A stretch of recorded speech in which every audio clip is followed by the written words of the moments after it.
What's up, you guys? Today we're going to be going over all routes that I feel wide receivers need to know. We're going to be talking about the technique on these routes, some different things about these routes that I think you guys could take home, get some benefit from. So we're trying to do more of these kind of reaction type videos where I'm actually talking to you guys through the screen. So I hope it's able to help you guys out. Hope you get some benefit out of this. If you enjoy this style of video rather than just the voiceover where I'm not on the screen, let us know. Post in the comments any feedback. We really appreciate it, guys. So first route we're going to be discussing, and if you can run this route correctly, very, very tough to guard. This is called a whip route. So this is a great whip route here from DJ Moore. Now, I'm sure a lot of you know what a whip route is. If you don't, we're going to discuss it. But the technical things about this whip route is what's going to help you get more separation consistently, especially you younger receivers, because so many young receivers don't run this route correctly. So I'm going to click play, and then we'll go ahead and break this thing down. So obviously, any double move, whether you're running a whip route, whether you're running a slant and go, whether you're running an out and up, whatever the case may be, obviously the first part of the route needs to look like the initial route. So a whip route is trying to sell either a drag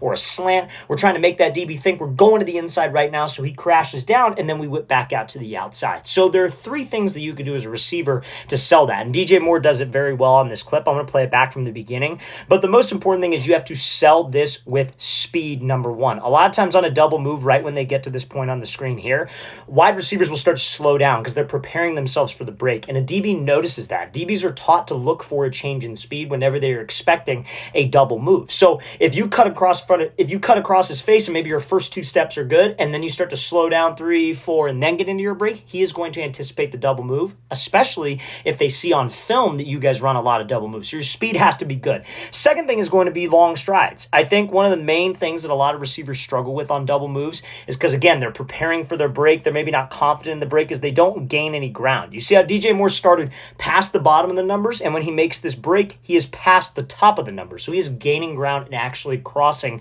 the DB's face. So we need good speed, long strides, and body language. You guys, your hips and your shoulders have to be committed to the move. So if you could do all that on a whip route, you're going to be able to set yourself up for separation. Now, the break point right here is what I really want to focus on with DJ Moore, because he does a great job of dropping, but also flipping his hips around. So on a whip route, I personally like the drop on the inside foot. A lot of times receiver coaches will teach the outside foot, not necessarily wrong, but let's say I'm on the right side like DJ Moore here.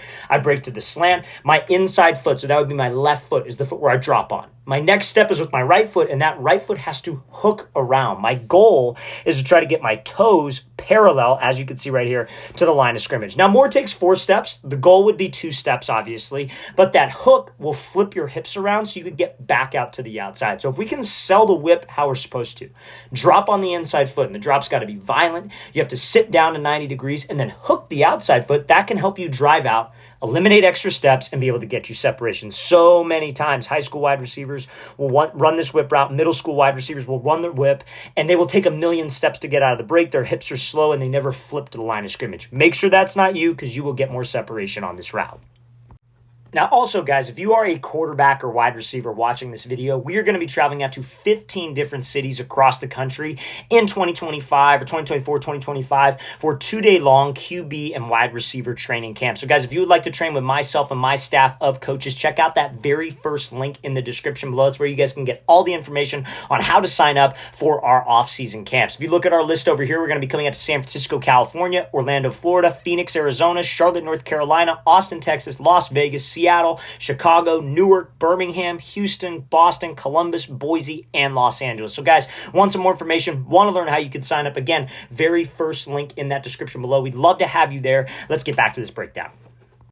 All right, so this next route is going to be the opposite of a whip route, and that is going to be something called a return route. So a return route is something like, a lot of people think this is a whip. A lot of people refer to this as like a zig, but honestly, the terminology for a whip, a zig route, whatever you call it, is where you go slant in and then back to the outside. And you have to keep your hips and your shoulders facing the line of scrimmage the whole time. You don't turn your back. A return route is essentially that, but you're going out then back in. You are returning back to the inside. Common route you see from like running backs working this, common routes you'll see from like a slot wide receiver. So this is going to be the example. I'll play at full speed right here. So obviously the same thing applies. It's the same type of break. It's just you're selling a different type of route. When you break to the out route, obviously what do you need? Just like the whip route. We need good speed. We need long strides. And look at this example here on the screen. This receiver's hips and shoulders are both committed to the sideline. That's what's going to get a DB to bite. So many times guys will do these double moves and their hips and their shoulders will start to the sideline. Then right before they cut, their hip and their shoulder starts to turn before they make that break. You have to commit to it, you guys, and you have to let your hip drop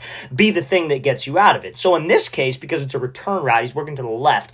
His outside foot, I guess if you will, you consider your outside foot because you're lined up on the left side of the ball, so your left foot, which would be your outside foot, is what starts the break. So he drops on his left foot, but what does he have to do with his right foot?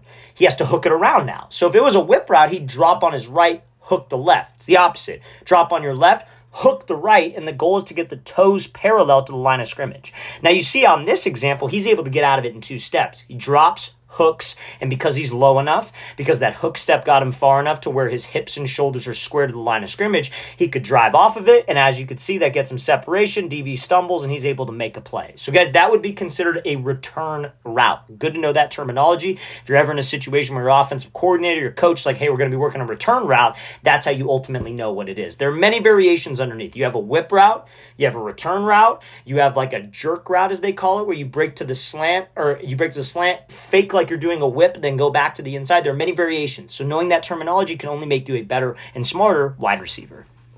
So this next route is going to be from Ricky Pearsall here, and he is going to be using something called a mid-route, like hesitation skip. Now, the reason why he uses this, and I'm going to play at full speed a couple times, we'll talk about it, but the reason why he uses this move, you guys, is just to further sell vertical, right? So pre-snap, you see he's lined up, he's got a DB, obviously, who's like inside shade press, right? And he has to run like a 10-yard, 15-yard, like out route, right? So when it's zone coverage and you're running this out route, you just got to get off the ball. You could speed cut it where you take one cut and you kind of round it up because it's zone, right?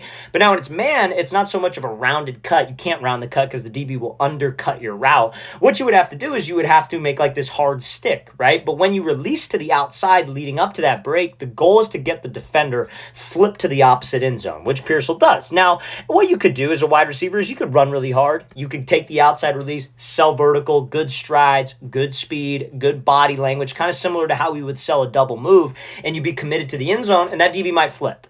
Get a more disciplined DB, and you come off the ball, and he understands that every time that you run a route like full speed and there's no tempo change, and you just do the same thing over and over again when you have to run that out route, he might be able to read it. Because, guys, DBs are smart. A lot of DBs watch these types of videos to understand how the receiver side of things goes and how receivers think. So if anytime I run a fade route, I use some type of slow release and then go fast, right? And then anytime I run an underneath route, like a dig, a post, an out, a comeback, I'm just going as hard as I can, and then I break. That's predictable, you guys. You want to be unpredictable. You want to be able to change your tempo even when you have to run an underneath breaking route to get a more disciplined DB who's trying to gauge our tempo. So that's why ultimately he uses this move, right? And the break is very, very smooth. I'm not even going to focus on that. I want to talk about the beginning of the route. See how he takes that little double step with his left foot.